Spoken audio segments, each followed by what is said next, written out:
idza dzukiratil auliya nazalatis sakinah. Di mana disebut-sebut wali tentrem diri urang. Boro-boro nu itu Imam Abu Yazid Bistami, Abu Bakar Shibli, Bahauddin An-Naqsyabandi dan lain-lain siri sikti mereka nugus jelas tabah bu non gitu ngaranna kutub urang ngadenge guru-guru urang Syekh Asnawi tenang perasaan kana Syekh Maulana Hasanuddin Banten tenang perasaan ngeunaheun milu jeung nya mah ngeunaheun sebab aya hiji muridna milu jeung Syekh Imam Maulana Hasanuddin dekat Cirebon kan ke Cirebon teh lempang paling naik kuda naik hewan-hewan sapi zaman harita teh lempang kakara ke datang sebenarnya murid nanti Noel deh kunaon capek tadi ge ulah milu itu kulah yang milu ka ditu geus balik deui ka ke Banten henteu milu mah hayangan capek ribet aing moal sia ieu cek wala zabi ribet geus atuh kieu batu ayo ge cekel sorban ya haju peureum bae ulah bentak peureum moal capek geus atuh cekelan sorban peureum teu kebal datang ka Cirebon datang itu cuaca eta tadi berapa lempang ulah loba omong penting mah datang engke balikna nyan mikiran balik balik dah kula dicekelan deui mah masing-masing balikna mah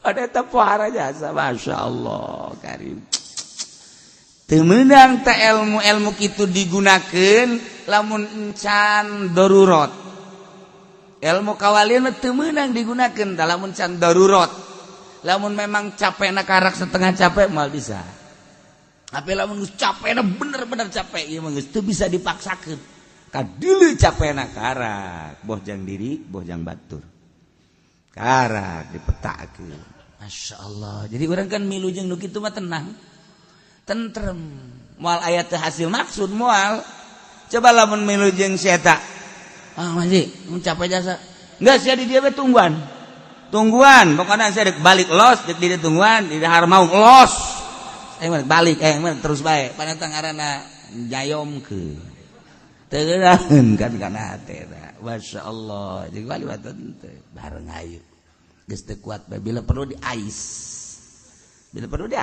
ya Allah ya Rabbi ngeunaheun teh ari nyaritakeun ahli Allah mengeunah Syekh Nawawi berangkat pesantren ke Jawa Timur balik Alas Roban balik di Alas Roban penting yana mau tungked tek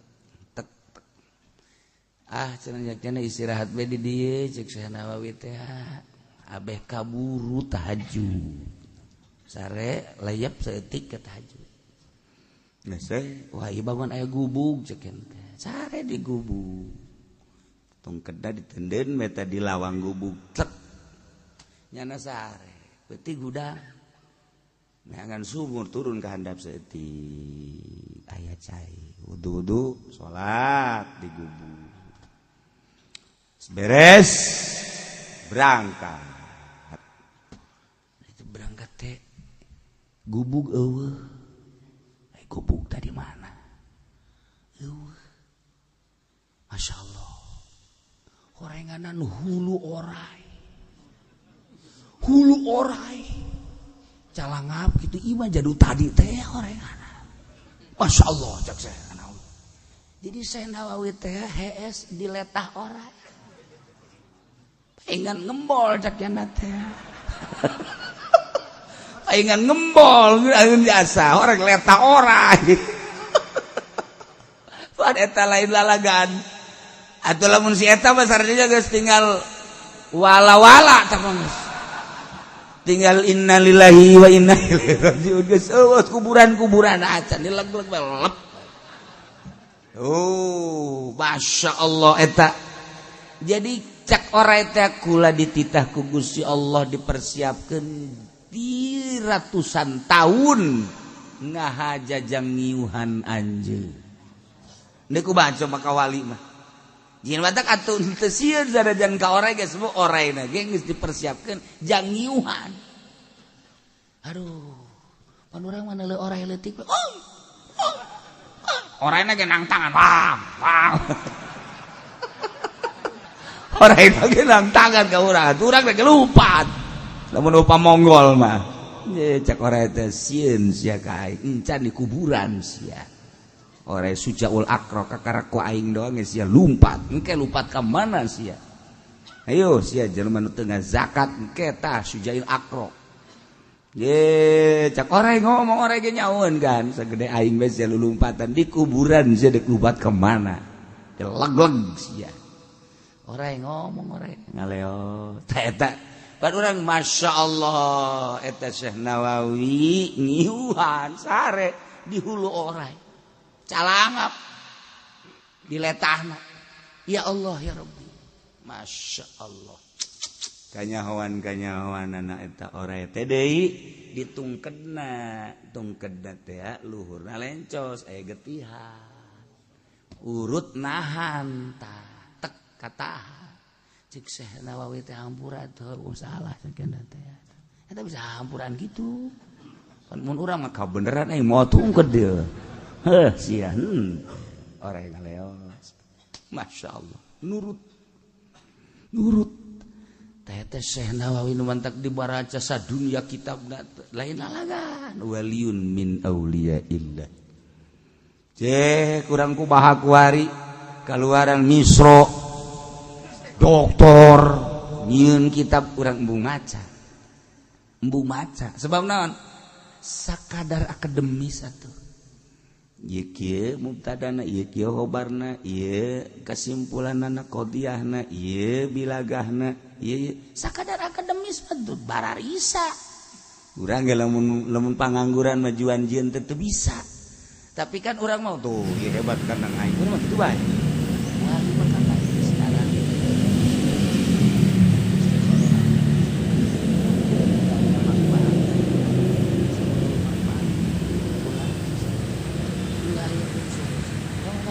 solawat bagi dilarang memfotokopi tanpa izin yang dituju. Harus ada izin dan izinnya harus 5 juta. Tolol tuh. Dikamanfaatkeun geus ulah kitu. Eueuh tulisan di kitab Syekh Nawawi dilarang memperbanyak kitab ini tanpa ada izin dari Nawawi atau ahli waris Nawawi. Kasihkan sama Nawawi atau ahli waris Nawawi. Berapa kakarak boga itu dilarang mengfotokopi. Berarti kan aya unsur-unsur urang gua. Lepas gitu. Teu beres. Teu tentrem jeung wali mah tentrem. Masyaallah. Wirid ge. Ieu cenah Quran ulah, saeutik mah ulah. Mingpang geus menggir deui bae kawalianana geus eueuh. Henteu, ayo terus. Satungtung aya manfaat ngeunah nah iyalah urang poe minggu ulah ngajakan batur abeh gede daharna urang geus urang bae lempengkeun ka Allah lempengkeun ka Kangjeng Rasulullah lempengkeun ka wali Allah libatkan diri aing endek hadir zikir babarengan jeung jamaah maksudna hayang menang pitulung ti Kangjeng pitulung ti para wali Allah insyaallah. Emang kumaha deui anu paling indah jasa ka hate ketika ahli-ahli Allah wali-wali Allah syuhada di akhirat surga nu sakicep nu sakilat anu lumpat nu hiber blor ka sorga apaan potongan karya ieu potongan naon ieu kredit aya di nyana bunga bank aya di nyana HP diceuli ge aya asa ka sorga potongan kieu. Asal ieu mah gagejebur kabeh mah. Dipimpin ku si eta ngagejebur. Caha, urang teh kumaha maka diembungkan ka neraka. Ketika para wali Allah dek kana ka sorga, para wali Allah rombongan dengan bendera kewalianana. Ali karamallahu wajah, pemimpin wali Allah berangkat. Cak Kangjeng stop. Ieu rombongan sa wali-wali Allah. Kaela. Ulah wakal mementingkeun sorangan maneh mah di ditu geus jelas. Istana geus aya, bidadari geus nungguan, kenikmatan geus aya tah. Tulungan tah. Ayo coba cah nu pernah nyebut-nyebut ngaran maneh. Jangan. Ya Allah, ya Rabbi, para wali mah teu meunang. Syuhada mah geus diheula ka ditu. Para sahabat selain 70.000 geus tari heula. Anu can dibere nu teu dibere mandat-mandat geus tari heula ngeunaheun da mah geus solihin kabeh geus diheula. Tapi wali Allah ulah waka cek Kanjeng Nabi.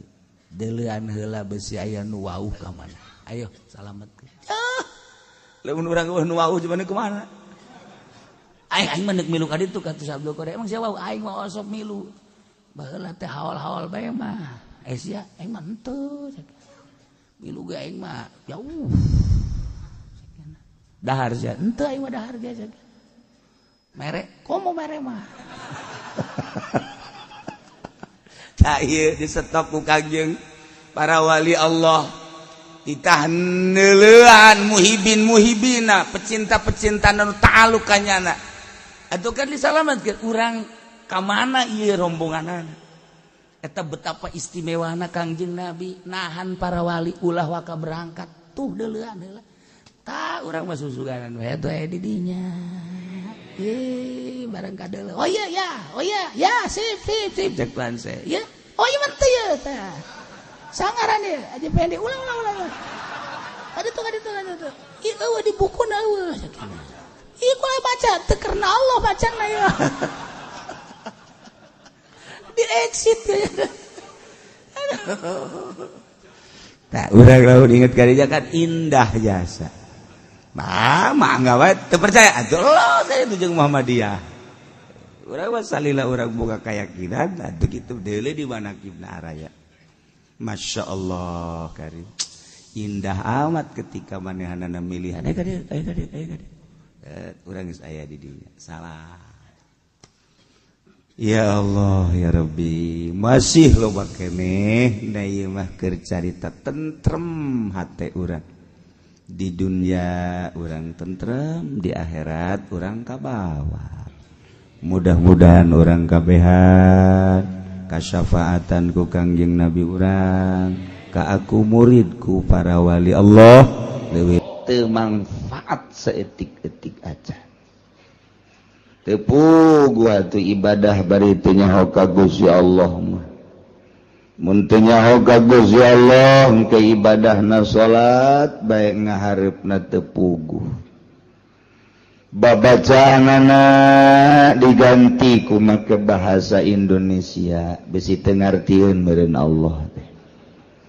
Pan bolon eta kos kitu teh. Teu ngarti ka Allah mah acak-acakan ibadah teh. Ditarjamah Fatihah teh dina salat teh geus teu kudu make Fatihah.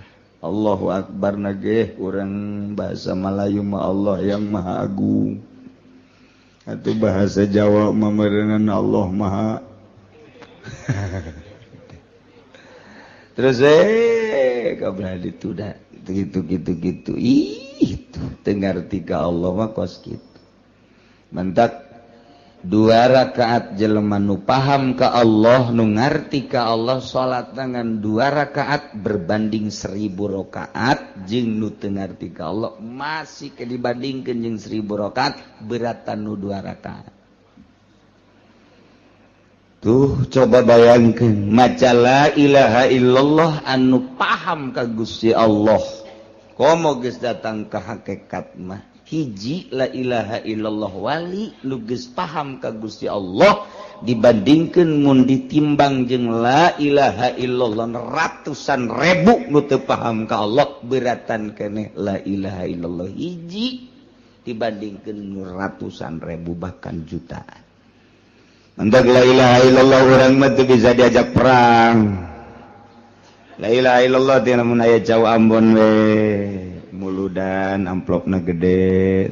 La ilaha illallah na embat. Kitu mah la ilaha illallah anu bebeneran tengah peuting. Eueuh nu kos kitu mah eueuh cauan.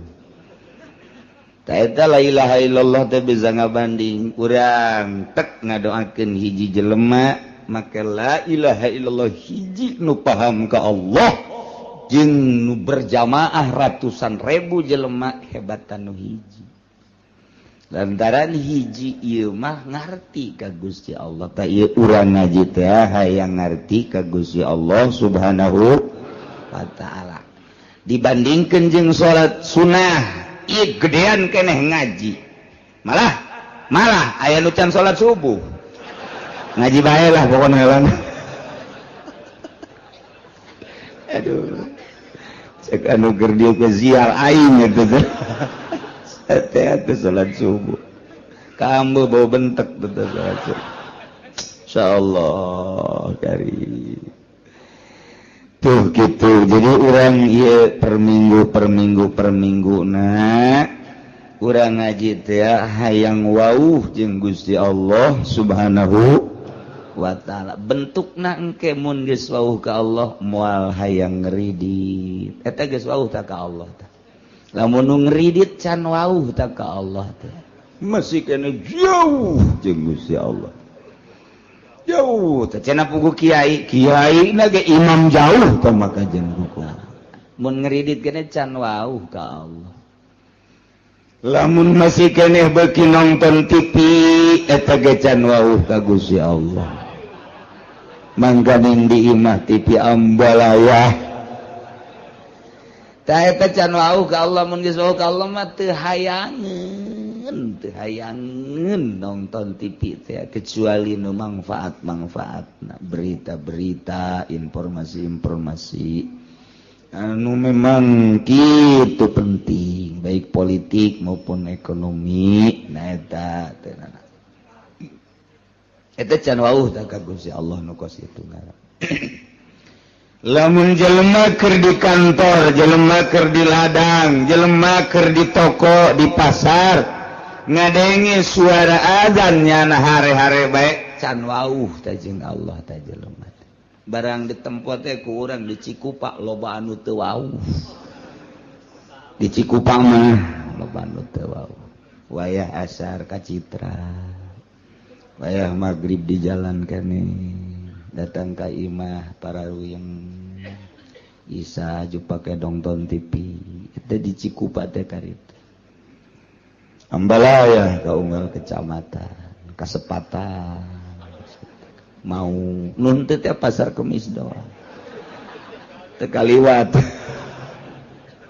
ya Allah ya Rabbi teh warang jadi nempo akhlak manusia jeung nempo jelema wauh jeung henteu ka Gusti Allah di deuleu afalna di deuleu pagaweanna tuh nu mantak ge urang ieu ngaji hayang wauh ka Gusti Allah subhanahu nu mantak hayang wauh lantaran nu boga neraka jeung nu boga surga Allah mun geus wauh ka Allah mah begitu urang dek di ka nerakakeun atuh bebeja we Gusti panabdi geus wauh ka Gusti keur di dunia nonton TV tilok sekali-kali doang jabal Gusti paling ge abdi mah malam Minggu bae pagi-pagi malam Senin bae pagi di malam Salasa malam Rabu terus-terusan bebe jaga Gusti Allah Gusti panyabdi kudu dikanaragakeun pan abdi teh wauh ka Gusti ciri wauhna pan abdi teh embung ridit embung mabok embung zina eta teh abdi nu mantak embung wauh ka Gusti cak Gusti ulah abdi pan henteu pancak Gusti salat abdi salat pancak Gusti puasa abdi puasa berarti abdi wauh ka Gusti adapun soal kurang husuk mah tuh hampura bae Gusti Begitu tah. Oh, cek ku si Jahe coba adalah banget sih adalah barang di dalam teh. Oh bener ada heran saya tiga banget. Malaikat amankeun teh mah wauh ka aing. Wauh emang cek malaikat? Ya setengah wauh lah. Tuh, setengah wauh bae salamet. Komo nu wauh jasam.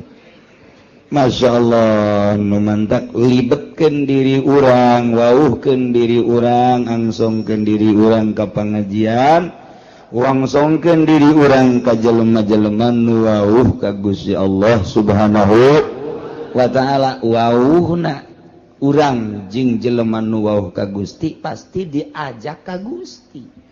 Lamun urang wauhna ka jelema nu paham ekonomi diajak berekonomi, urang wauhna jeung jelema nu paham politik diajak berpolitik, urang wauhna jeung jelema jeung tukang ngabohong pasti urang milu bae tah ngabohong. Geus mun wauhna urang jeung jelema nu wauh ka Gusti Allah, nu paham ka Gusti Allah pasti diajakna ka Gusti Allah Subhanahu wa ta'ala. Wauhkeun diri urang ka Allah, babari wauh ka Allah. Dia cek Kanjeng Nabi ti Gusti keneh man arafa nafsah arafa rabbah. Sajelema anu nyaho ka dirina bakal nyaho ka pangeran. Nyaho ka diri urang, urang nyaho ka pangeran. Saha diri urang teh makhluk, berarti nyaho pangeran teh khaliq. Saha diri urang mah butuh dahar, berarti khaliq mah teu butuh dahar. Sebab Allah mah mukhalafah lil hawadits, nyaho ka diri urang bakal nyaho ka Gusti Allah. Carana bertauhid coba geura dan mukhalafah terus kabelah dituna terus urang bersyariat bertauhid berangkat menuju aqwal datang ke ahwal urang ke wau moal bisa lamun eueuh nu nuduh geus kudu dituduh-tuduh. Nah iyalah urang ngaji per minggu ieu teh dituduhkeun supaya wauh ka Gusti Allah Subhanahu tadina urang ngaji ka Cilongok can wauh ka Gusti Allah sorangan bae. Barang geus wauh mah jeung Gusti Allah aya jelema nu milu diajak ku urang ka wauh tah ganjaran berarti Allah ridhoeun mun urang ngabonceng. Kabeneran nu dibonceng ngajahe. Lain ridho menang godog bung-bungna. Masya Allah. Urang wae dulur nyegat teh diteureun, babaturan nyegat teureun, giliran bae bangsa konde. Heureun, lain eureun teh diajak malah, teu daekeun dipaksa. Doraka malu. Ya Allah, ya Rabbi, wauhkeun diri urang ka Allah, abeh manteng ibadah ka Gusti Allah, mun geus manteng nikmat geura. Salat teh moal karasa.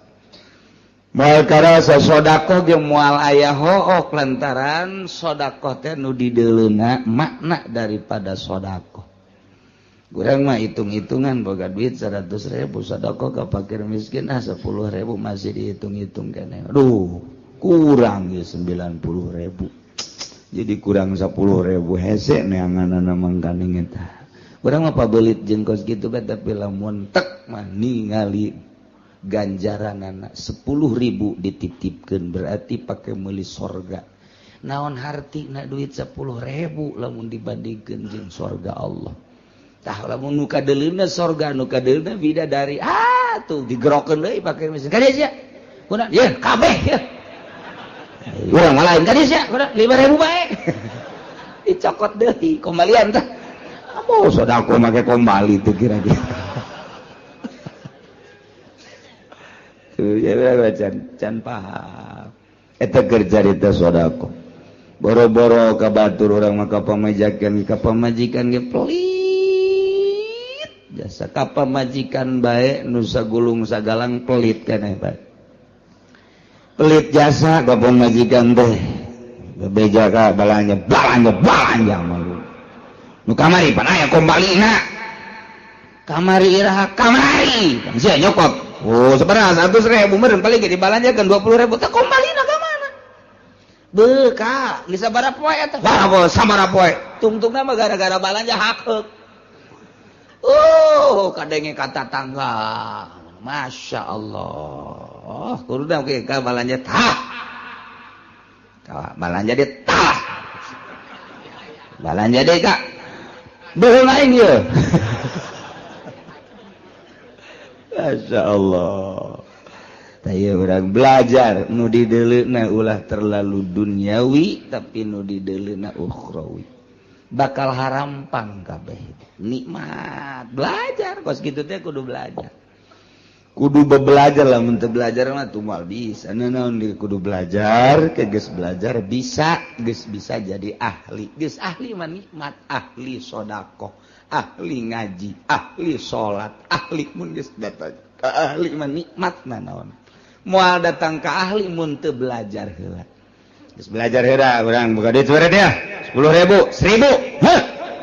Belajar. Buka duit sabaraha teh kali? 20.000, 2.000. Heh. Iya. Pokoknya 100.000 ya, belajar. 1.000 kali. Teu naik-naik. Belajar teu naik-naik. Guys, berarti lamun kelas teh mah kelas 1 bae. Teu naik-naik takos kitu teh eta, masyaallah. Urang teh hayang naik derajat urang, munggu Allah Subhanahu wa taala faktor mana, sektor mana urang nu bisa ieu. Urang mah kebenaran bogana tanaga pake naikeun derajat ka Gusti Allah. Urang mah ku Gusti Allah diberena teh dunia pake naikeun derajat ka Gusti Allah. Urang mah diberena ilmu ku Gusti Allah, ilmu pake naikeun derajat ka Gusti Allah.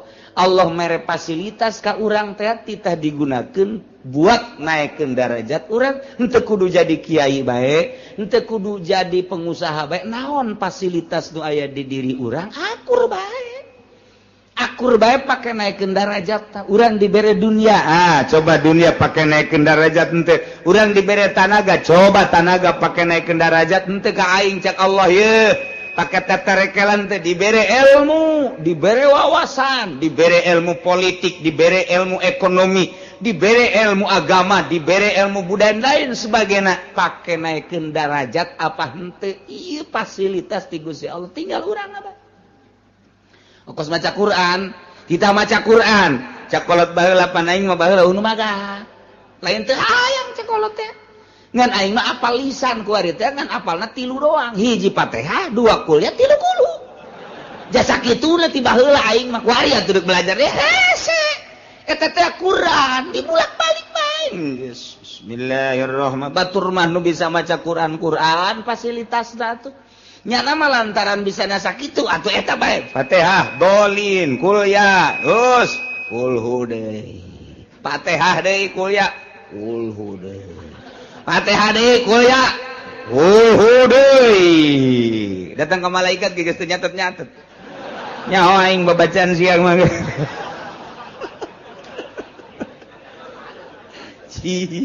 Atuh kos kitu bae eta ulah jadi ulah risi. Sebab tu bisa baca Quran aja lep tu baca eta Quran eta geus bae kulhu bae geus kulhu bae dieu kulhu kaluar kulhu di jero kulhu peuting kulhu barang kulhu bae emang di sana eta doang eta teh Quran jadi atakah pan urang mun maca kulhu 100.000 haram ka neraka. Masya Allah 100.000 baca bae kulhu bismillahirrahmanirrahim 70.000 cek sakawal mah. Dia 100.000 kan kurang baca kulhu. Coba eta. Aya keneh waktu jang aki-aki mah jeung nini-nini lah aing mah mendingan diharamkeun bae ka surga ka neraka. Maca kulhu bae. Tas beres 100.000 pae. Pae nya geus mah boga atakah. Nah, di akhirat begitu dipertimbangkeun deui ka neraka Gusti. Abdi ngadenge pan di pangajian saha nu maca kulhu 100.000 pae cenah cak kiai. Pan kiai ge kangjeng Nabi cak ti Gusti cenah haram ka neraka abdi dek demo lantaran teu bisa abdi mah abdi ngadenge ku ceuli abdi bose mah nundutan ya lap-lapan lah.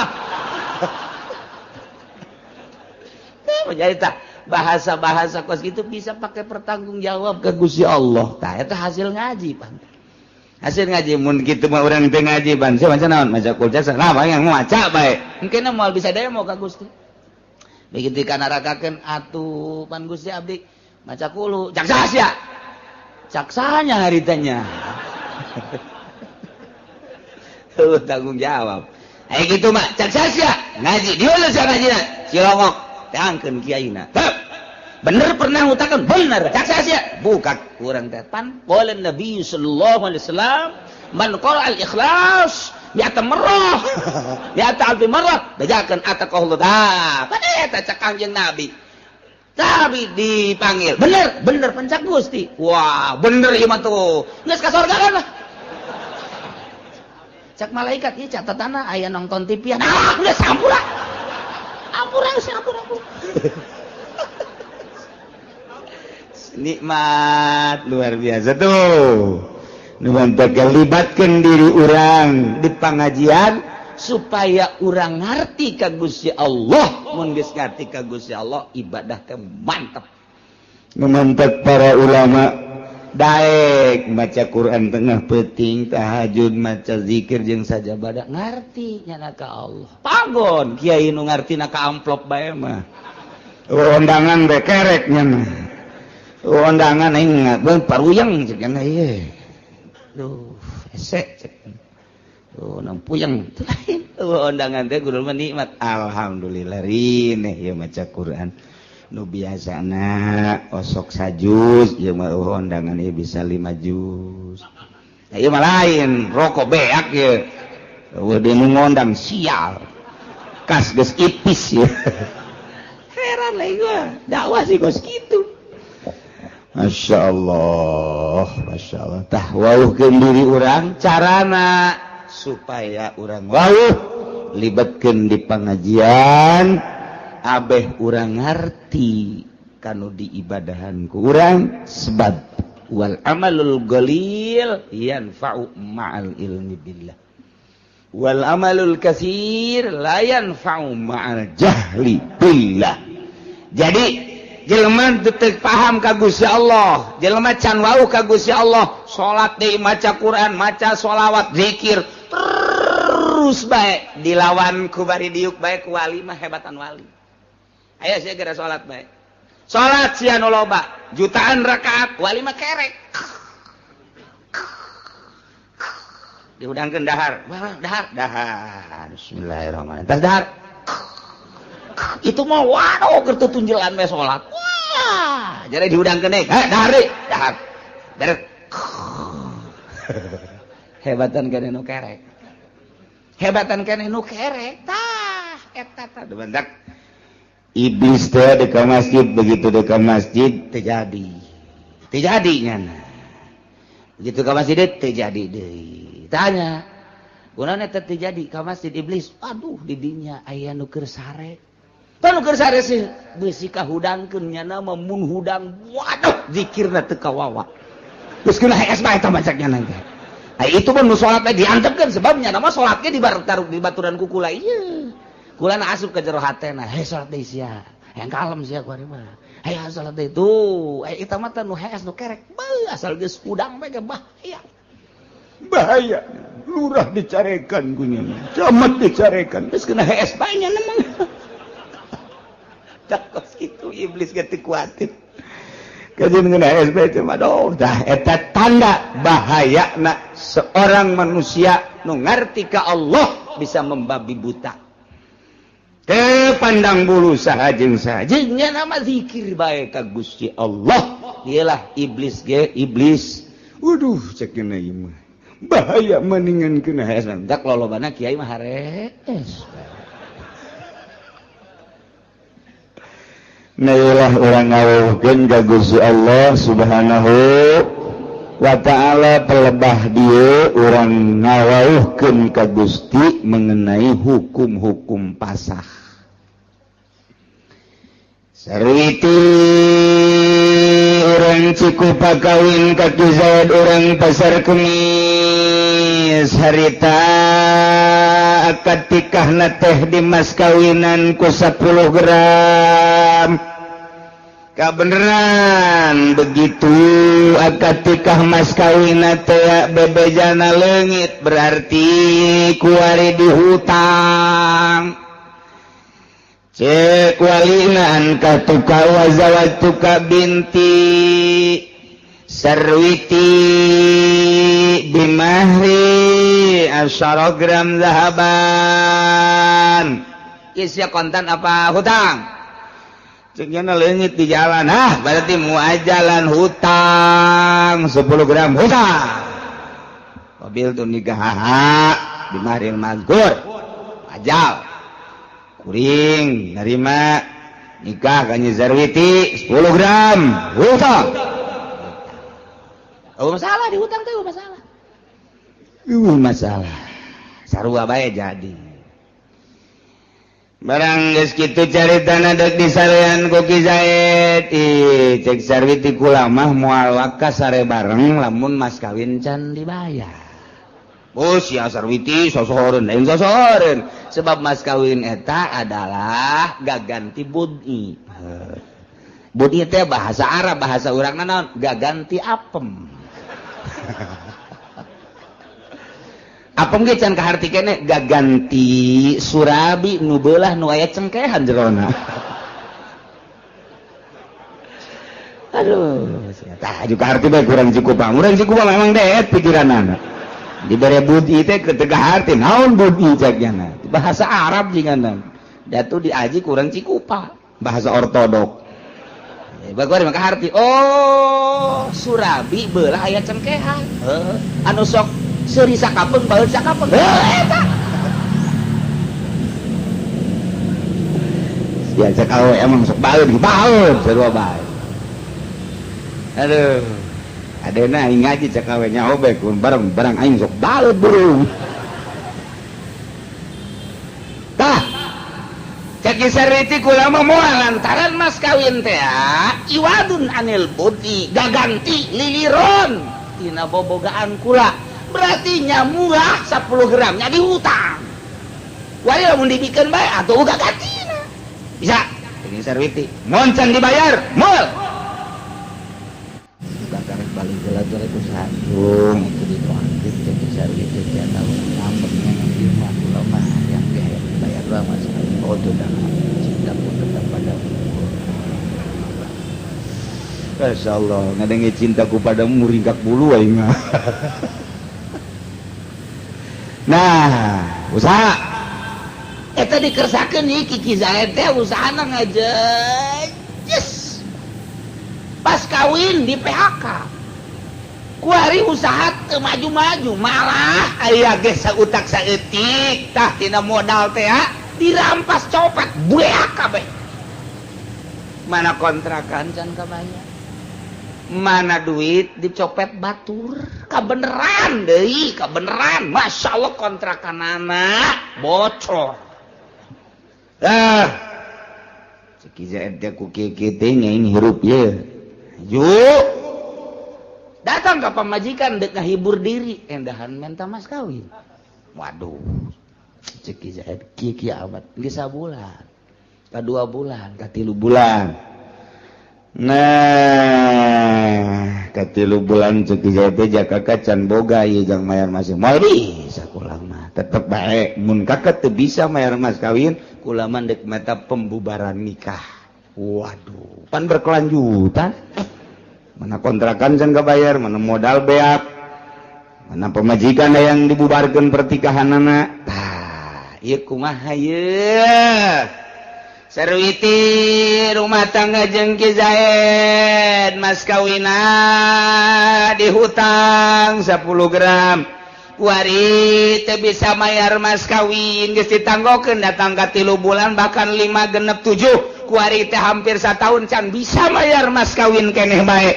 otomatis si sarwiti teh panasaran sanggeus panasaran kanyahoan kuari memang bener-bener teu mampu nyi sarwiti na kuari menta dibubarkeun pertikahanana tah menta dibubarkeunana meunang henteu kulantaran teu bisa mayar mas kawin wa fi sarihi bil mahri aqwalun dina miskin salaki teu bisa mayar mas kawin eta adalah sababaraha kaul ayharuha tafsahu qabla waqti kaul azharna harga berarti hasil daripada beberapa penelitian masalah tersebut timbullah kaul azhar na ieu nurutkeun cekaul azhar seorang istri bisa ngabubarkeun pertikahanana memet diwakti cara ngabubarkeunana wala tasqa hatta yathbuta inda qadin saruhu teu meunang ngabubarkeun pertikahan yana teu aya jalan sarwiti ngabubarkeun pertikahan hingga tetep monggo qadi kamiskinan Ki Zaid. Jadi laporan berarti Nyi Sarwiti teh urang Cikupa laporan ku ari KKUA Cikupa atau langsung ke kejaksaan. Age cek Sarwiti pagi keneng keras amat bendu kula ya greget hayang gegiraan diuruskeun tenang neng tenang negara orang kan negara hukum bohong negara hukum teh pada usara memboga hukum lagi kudu dihukum ih Sarwiti paham amat ieu jadi mamarahan kieu enak neng kieu kula boga salaki ngaran Zaid urang Cikupa pertikahan kula jeung mainan geus satahun jadi nyana waktu nikah mas kawinna dihutang datang ke kualit teu bisa mas kawin saya lapor kepada bapak jaksa bahwa pertikahan saya dengan suami saya yang bernama Zaid mohon dibubarkan ulah waka dibubarkan teliti heula panggil Zaid mana alamat Zaid pasar kemisnya pasar kemis mana pasar kemis kota emang pasar kemis kota kota deh pokoknya malah pasar kepada yang terhormat Bapak Zaid yang berada di kampung pasar kemis kota ongkoh kampung ongkoh kota denan gitu ngaranna saya harap menghadap ke Kejaksaan Cigaraksa sehubungan dengan laporan istri Anda yang bernama Sarwiti mengenai tentang rumah tangga Anda. Diharap menghadap besok pada hari Senin tanggal sekian. Wassalam atau terima kasih demikian kepada Kejaksaan Cigaraksa. Set kirimkan dari baca Ki Zaid panggilan saya berangkat Ki Zaid itu Zaid ini nama Zaid betul Pak punya isi yang bernama Sarwiti yang Cikupa betul Anda waktu pernikahannya mas kawinnya dihutang 100 Pak 100 ya Pak betul Pak sampai saat ini sudah 1 tahun mas kawin belum terbayar lunas betul Pak. Lantas kesiapan Anda bagaimana? Tiap jam, tiap hari saya siap. Tapi sampai saat ini belum bisa membayar, Pak. Nah, sekarang begini, sehubungan dengan istri Anda yang bernama Sarwiti telah melapor kepada saya dengan permasalahan tersebut, maka Sarwiti ingin dibubarkan pertikahannya. Tak eta teh langsung, geus Sarwiti narapa panggil Ki Zaid, dicek keabsahan dan kebenarannya ternyata benar, maka kakarak didinya payap sahuhu membubarkan pertikahanana adalah qadi atau jaksa. Iya Sarwiti, iya Ki Zaid, ya. Perlu diketahui setelah seorang istri yang bernama Sarwiti melapor kepada saya, setelah dicek laporannya pengakuan suami itu betul sekali, maka dengan demikian permintaan dari pihak istri yang bernama Sarwiti ingin dibubarkan pernikahannya, mau tidak mau bahwa saya sebagai penegak hukum di Kabupaten Cigaraksa ini di bawah naungan presiden di bawah naungan Bupati Ismet Iskandar, maka pertikahan Anda saya bubarkan.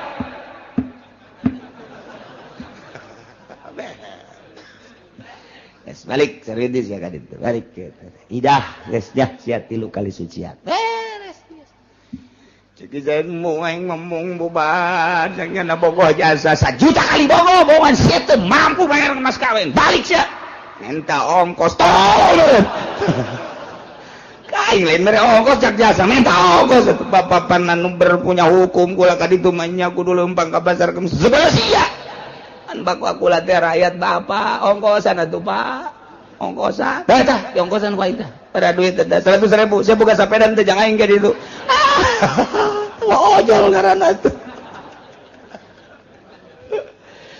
tuh kos gitu jadi itu menang saunang-unang nyaho tak urang jadi wauh eta ka Allah teh kos kitu peraturan Allah teh kos kitu jadi nyaho ku hari urang lantas ieu hukum Allah teh direkayasa begitu tak sarwi teh laporan ka KUA Cakawa bukan urusan saya ini mah urusan saya mah menikahkan urusan membubarkan pertikahan urusan kejaksaan saya mah menikahkan administrasinya gampang sekali tak 400 gampang itu mah kalau ke sana lain lagi udah ke sana harus berapa urusan saya mah itu mah saya tidak mau tahu datang ke kejaksaan bisa diterima harus ada uang 3 juta nu 3 juta iyalah nu pinarakaeun cukup jang jaksa kokojayan di neraka ku 3 juta sedang sakitu ge alhamdulillahirabbil tolol beralhamdulillah siapa ka neraka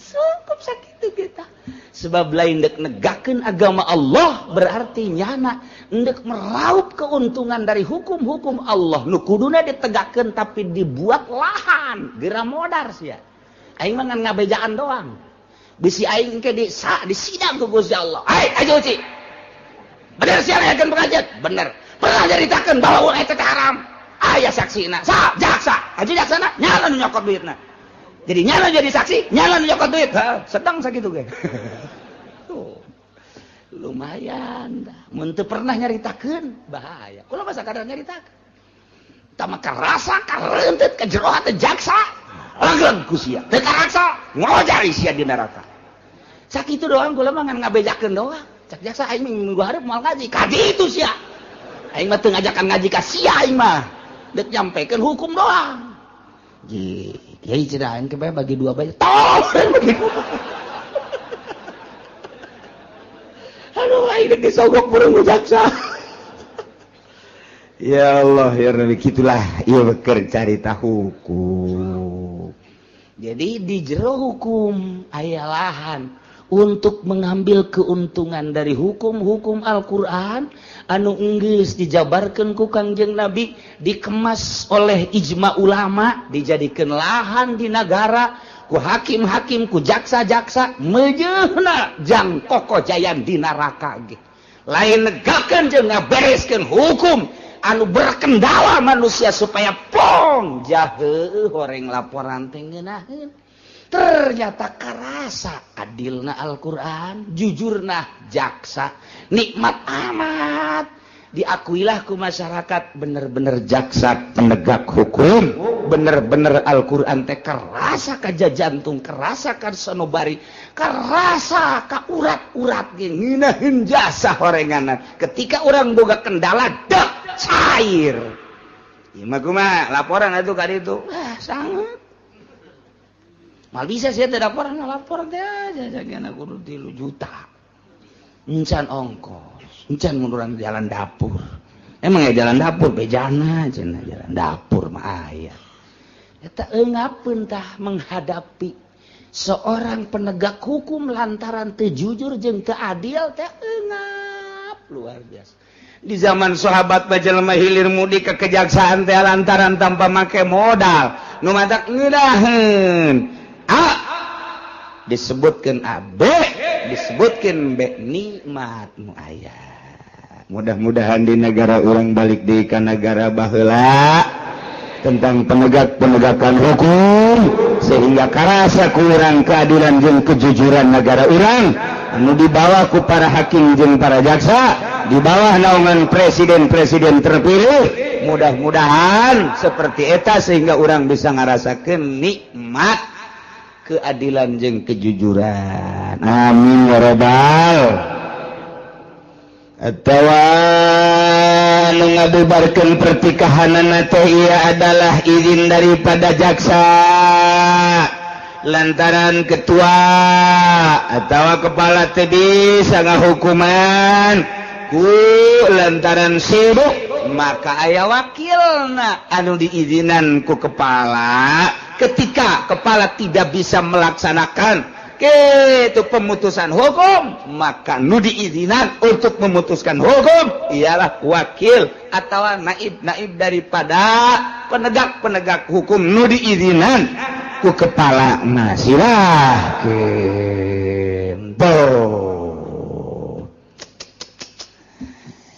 eta teh lamun qoblawatin memehwati kumaha lamun geus diwati Zaid kawin jeung Nyi Sarwiti mas kawina dihutang ditanggokeun ku Nyi Sarwiti hees bareng datang ka 3 bulan barang 3 bulan Ki Zaid teu bisa mayar mas kawin keneh bae nyaah jeung deudeuh mah aya ja cinta ieu karunya Nyi Sarwiti begitu ditoel langsung nangkara masang Nyi Sarwiti teh masang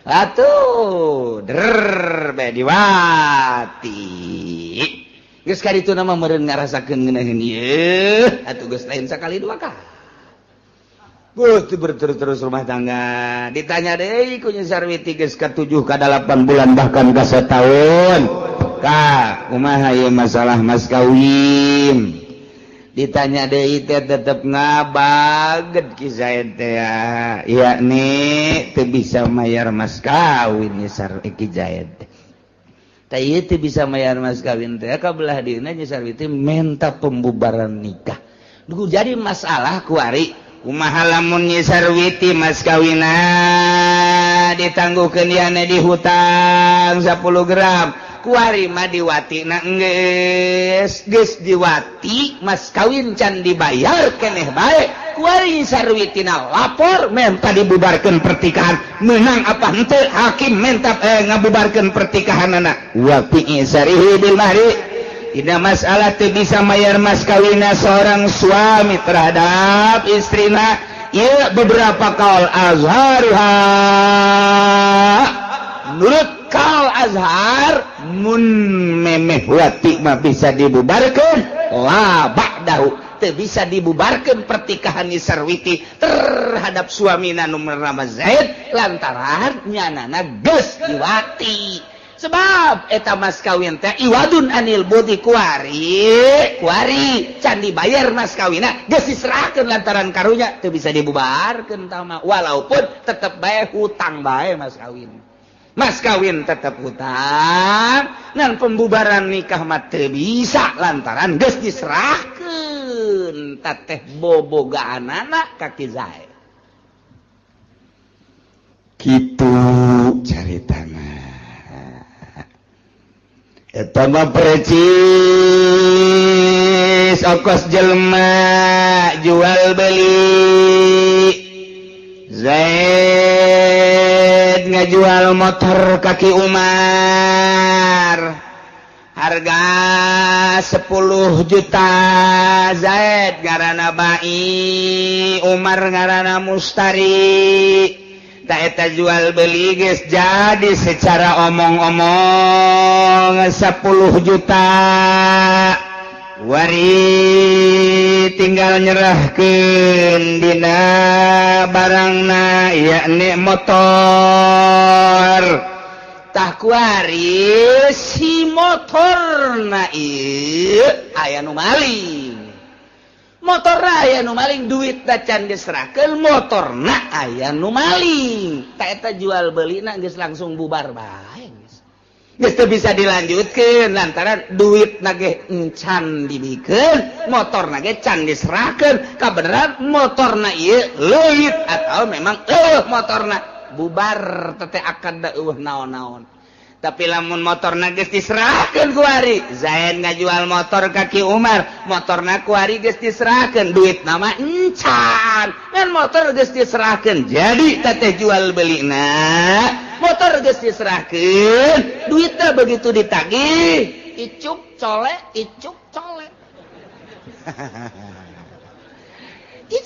bae terus atawa lain deui cek urang Balaraja mah rebo Senin bonen. Nah ieu jual beulina teu bisa dibubarkeun ku hakim lantaran barangna geus diserahkeun. Guari mah lain tuntutan per pembubaran tapi tuntutan hutang guari mah. Jadi teu bisa dibubarkeun. Geus teh barang lah diserahkeun, geus teu bisa dibubarkeun pertikahanana kuari mah tuntutanana hutang lah iraha deuk mayar. Kuari ge sarua bae, ieu teh sarua jeung jual beuli, nya sarwi titelna jual apem kaki Zaid 10 gram. Cak tukang apem ja apem aing mah aya bae, ieu lain apem eta. Besi apem nu dingiru lain ieu mah, nu dibawa setiap saat. Nah eta teh geus diserahkeun ku ari apemna ka Ki Zaid, tuntutanana teu meunang pembubaran pertikahan, tuntutanana ku ari mah tuntutan iraha deuk bayar mas kawin. Sarua tuh ieu mah keur carita contoh. Zaid ngajual motor ka Ki Umar 10 juta, motorna geus diserahkeun ka Ki Umar, tinggal duitna encan ja. Caki Umar engke soleh, barang sore engke icuk, ditanya icuk engke tole icuk deh. Jadi eta motor mah geus jadi teu meunang pembubaran pertikahan, perjual belian teu meunang. Lantaran geus diserahkeun barangna ka ditu, ku ari mah dituntut teh adalah iraha deuk bayar hutang. Nah ieu ge sarua bae. Zaid kawin ka Nyi Sarwiti, kemudian mas kawinna ditangguhkeun 10 gram teh. Kuari barang Nyi Sarwiti geus dipake ku Ki Zaid, berarti geus diserahkeun teu meunang. Tak ieu ulama teh deuk nyaritakeun la ba'dahu, teu meunang sabada diwati mah lantaran barangna geus diserahkeun, teu meunang dibubarkeun, teu meunang rapa pembubaran ku gara-gara mas kawin. Lantaran barangna geus diserahkeun ka Ki Zaid, kuari mun deuk dituntut iraha deuk mayar mas kawin. Tuh, ieu ngaji dia urang keur di dieu mah iya.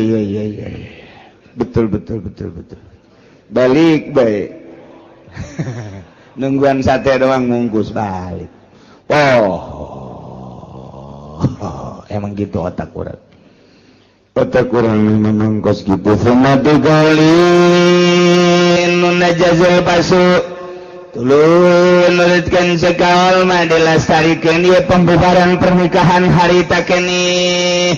Hakim menerima laporan Sarwiti tentang pertikahanana nu ditangguhkeun mas kawinna, bari barangna barangnya Sarwiti can diserahkeun masih gres keneh. Gres keneh. Teu ngarti orang ketos aya gres naon seseukeun. Pokoknya gres bacan kagores-gores. Masih orsinil kene. Nah tanya Ki Zaidna, benar can pernah ditoel-toel acan embungin, asal ditoel ngajimpret syaratna mas kawin kudu dibayar heula.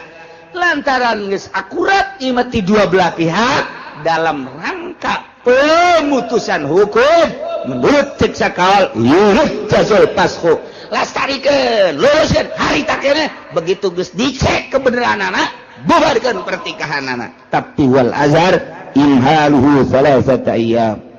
Cekal azhar mah tangguhkeun sampai 3 hari. Sarwiti, ya. Bapak terima laporan saudara dan setelah dicek kebenaran Ki Zaid pengakuannya betul. Setelah 1 tahun ini dia tidak mampu untuk membayar mas kawin. Dengan demikian, Bapak tangguhkan dulu sampai 3 hari.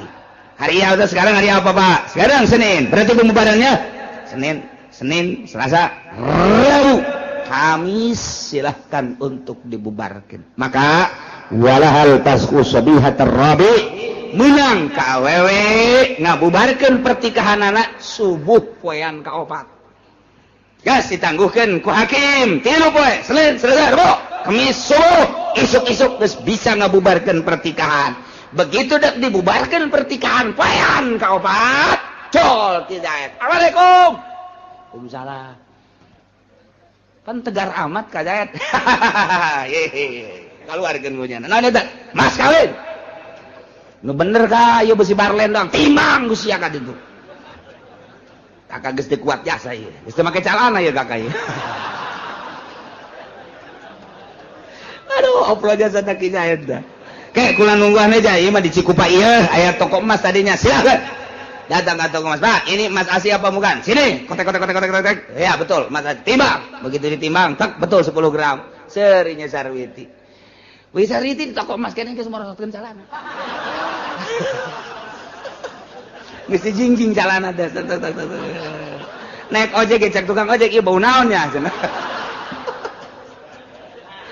cenah kiai macem-macem emang kitu pugu datang ka imah waalaikumsalam eta naon Sarwiti sempak kan ku sia ibu gawe siap tempur